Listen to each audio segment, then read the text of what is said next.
INS Vikrant ജനനം കൊച്ചിയിൽ. ഇന്ത്യയുടെ അഭിമാന വിമാനവാഹിനി കപ്പൽ. ഇന്ത്യ തദ്ദേശീയമായി രൂപകൽപ്പന ചെയ്ത് നിർമ്മിച്ച ആദ്യത്തെ വിമാനവാഹിനി കപ്പലാണിത്.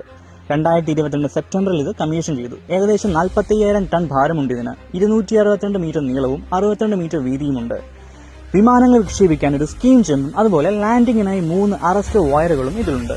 ഏകദേശം 30 വിമാനങ്ങളെ വഹിക്കാൻ കഴിയും. അതിൽ MiG-29K4 വിമാനങ്ങളും കാമൂവ് 31 ഹെലികോപ്റ്ററുകളും ഉൾപ്പെടുന്നു.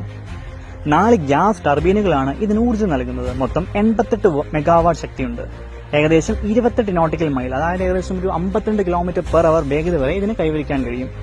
ഏകദേശം 7,500 നോട്ടിക്കൽ മൈൽ ദൂരപരിധിയുമുണ്ട്. ബറാക്കീറ്റ് ഉപരിതല വായു മിസൈലുകൾ, ബ്രഹ്മോസ് ക്രൂയിസ് മിസൈലുകൾ തുടങ്ങിയ ആധുനിക ആയുധ സംവിധാനങ്ങൾ ഇതിൽ സജ്ജീകരിച്ചിരിക്കുന്നു.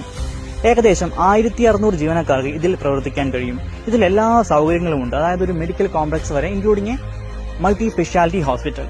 1971 ഇന്ത്യ പാക് യുദ്ധത്തിൽ നിർണായക പങ്കുവഹിച്ച ആദ്യത്തെ ഇന്ത്യൻ വിമാനവാഹിനി കപ്പലായ INS വിക്രാന്തിനുള്ള ഒരു ആദര സൂചകമായിട്ടാണ് ഇതിന് ഈ പേര് നൽകിയിരിക്കുന്നത്.